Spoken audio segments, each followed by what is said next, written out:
बोला आहे. नमस्कार मित्रांनो, गुड मॉर्निंग. आपले पुन्हा स्वागत आहे एका नवीन ब्लॉगमध्ये.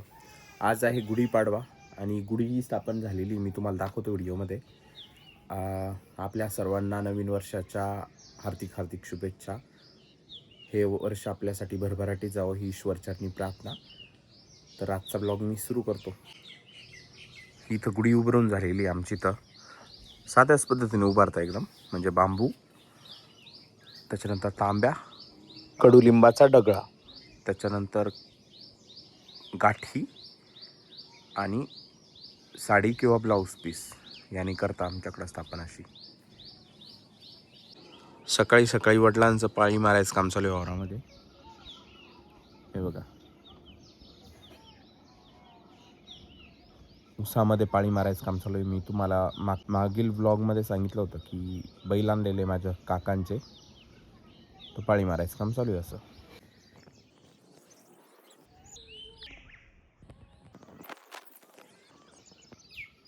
झाली माझी हनुमान चालीसा पठण करून.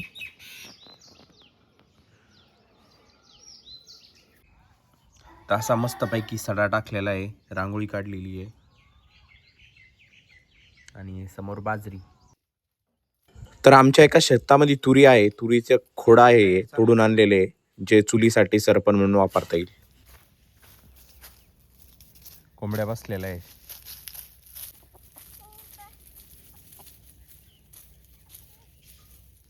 आणि ही बघा अशी चालती लंगडी कोंबडी, भरपूर जोरात चालती आता.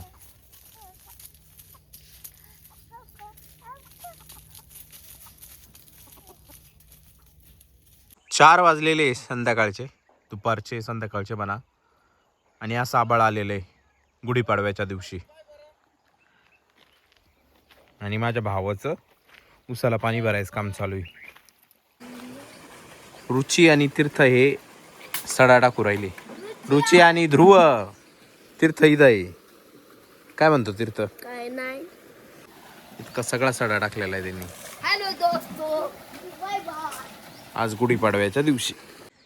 नमस्कार मित्रांनो, गुड मॉर्निंग. आज दुसरा दिवस आहे म्हणजे गुढीपाडव्याचा. तर हे असं वातावरण झालेलं आहे, एकदम बघू शकता तुम्ही, एकदम भारी वाटतंय. काल पाऊस झालेला आहे, खतरनाक दिसतंय म्हणून शूट करतोय मी, अदरवाईज नसतं केला. काल पाऊस झालेला आहे त्याच्यामुळं ओल्लं ओल्लं आहे सर्व इकडं. तुम्ही बघू शकता जमीन कशी दिसतीये. एक झाड आहे आमच्या घराजवळ. आज मला काय करायचं आहे ना, हे नारळ पाडायचे बघा. हे नारळ पाडून घेतो मी आज. भरपूर सुकलेले ते. आणि हे पण पाडायचे, दुसऱ्या पण नारळाचे, याचे पण भरपूर सुकलेले. हे पाडून घेतो मी आज. आणि ते पाडून घ्यायचे, याच्यामुळं पाडून घ्यायचे. आम्ही काय करतो ना, ते वाळल्यानंतर त्याचं खोबरं बनवतो. आता ही चेअर आहे, हा सोपा होता, तर याला मी नळ्यांनी असं विणून घेतलेलं आहे. तर हे खोबरं आहे आता, जे घरच्याच नारळापासून बनवलेलं आहे. म्हणजे आम्ही सध्या तरी खोबरं विकत आणलेलं नाही, आणावं लागतं आम्हाला पण सध्या नाही आणलेलं आहे. थोडा पाऊस झालेला आहे, हे पाहू शकता तुम्ही इथं पाणी.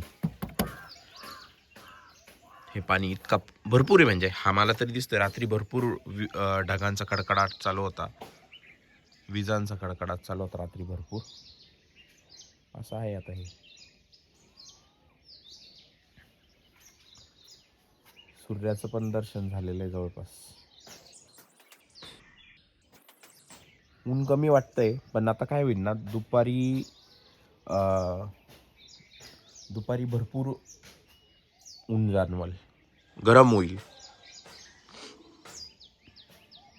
ह्या नारळाचे नाही आहे तोडता येता, खूप उंच आहे आणि याला घर नाही जवळ काही तोडायला, त्याचे तोडता नाही येत. आणि याला असे पण कमी येतात नारळ, माहीत नाही का बरं. हे पहिले असे तोडून इथं टाकतो आम्ही, वरतीच पडलेले असतात ते ऑटोमॅटिक वाळता मग, आणि नंतर मग फोडून त्याच्यातलं खोबरं बाहेर काढायचं. तर नमस्कार मित्रांनो, झालेली माझी आंघोळ. आता मला काय करायचं आहे, ध्रुव आणि त्यांना शाळेत सोडून यायचं आहे आणि मग नारळ पाडायचे आणि मग पण एक गंगापूरला माझं काम आहे ते करायचं आहे.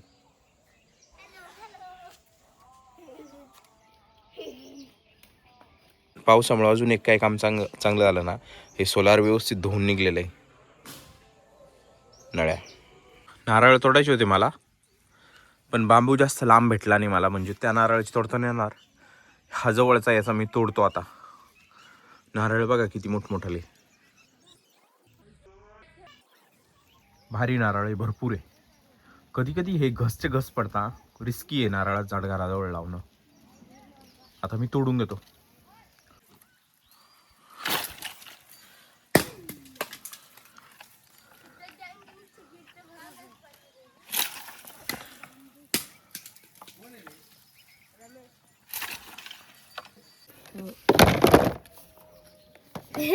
काय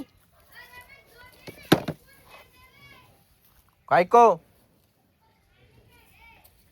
घे नवी निघी वो लेके जस्ट वो तू उसको दे यार, उसमें है क्या देख.